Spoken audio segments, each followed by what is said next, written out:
Hey folks, walk with me. Well, the last video that I put out was sort of my reasons, or one of my reasons behind wanting to do the opposite, or feeling as though it was most beneficial to do the opposite of whatever instinct I have. This is why I have forever felt like I didn't know what I wanted to do with my life. And I'm just sharing this because I think a lot of people actually experience this. You know, I was gonna say the people who don't go to law school or medical school and know exactly what they want to do, but I kind of guess that some of the people who do that also don't know what they want to do. But I'll set that aside for now. But you know, if you don't have that that mindset of like, I have a career path, and so if I get this degree, I can do this internship, I can do that post degree, it'll get me this entry role, and and then all of a sudden I'm at dream job. If you don't have that, if you're like, I don't know what a dream job would even be, I'm going to give you one of the reasons why that is the case for me, and to just say that, like, instead of just thinking that it's something that's, I don't know, in the ether, it's like inborn inside of you and you can't explain it. And I think that you can. It can just be hard to get to. So one of the reasons that this came about for me is because early on I learned that in order to be acceptable to my caretakers, right, the people closest to you when you're a child, who you rely on for the basic necessities, food, shelter, clothing, love, attention, connection, if those people seem unaccepting of you, like they will repel you, they will abandon you, they will not provide you with the things I just described, unless you are a certain way, right? Maybe that's a certain version of yourself, if you want to think of it that way. I would think of it more as some sort of artificial manifestation that you have to like come up with, right? Like, for instance, you either have to be joyful and happy as a child, like the joyful, happy child, or if you aren't feeling joyful and happy, you need to like recede into the background and just sort of like not be present. But the idea that you could be present and around and acceptable as a child who's struggling, has some sort of malaise, right, is just sad, unhappy, feels defeated, you know, whatever it is. If you're not allowed to be around those people who are supposed to be taking care of you, if you have those feelings, you learn that you have to adapt and adjust. And okay, I can be these 4 to 6 things, and if I can't, then all hell's gonna break loose, or I'm just gonna feel worse, or whatever it is.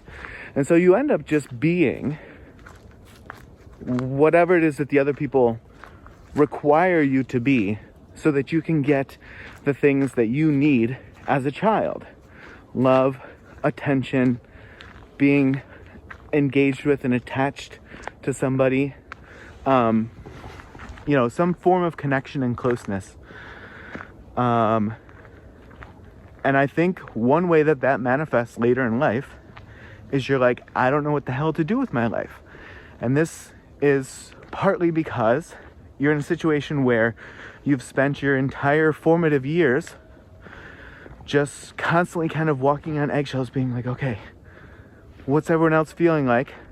Which of these 4 to 6 things can I choose to be so that I can best morph to what they are, so that I can get the things that I most need, right? That was how you made decisions. When you are thrust out into the world, where you have endless opportunity and ability to just make your own choices, become what you want to be. How? that was an entire dependency on the other people and the requirements that you felt you had to fulfill in order to get the things that you most need. So being off on your own and then feeling completely disconnected from yourself, right? Because your connection wasn't really to yourself other than to sort of like pull your own strings, like a marionette, and get yourself into the right, I don't know, physical state or presenting a certain way. You don't know how you really feel anymore, because you spent all of those formative years just morphing it and depending on other people to make insistences on you and then melding yourself to that. And so in that sort of a situation, of course you don't know what you want to do. There's a lot more that you don't know than what you don't want to do or what's appealing to you. There's many, many more things than that you don't know. But that is certainly one of them. And that's one that will stand out because everyone is so tied into their job, right? Their job provides them with all of those basic necessities that we talked about in the beginning, that you previously relied on caregivers for, and then you had to do certain things to make those caregivers not rob you of those things, not withhold those things from you. And so now you are your own caregiver. But to a degree, those things now lie with your company, your boss, whomever could ultimately make the decision to pull that trigger and say, you don't have this income anymore, and so you can't provide these things for yourself anymore unless you get another job, right? And so there is this sort of like built-in primal basic importance in the context of the sort of situation that I'm describing.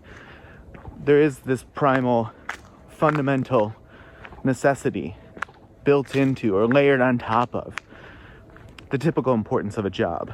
And so, of course, you wouldn't know what it is that you want to do.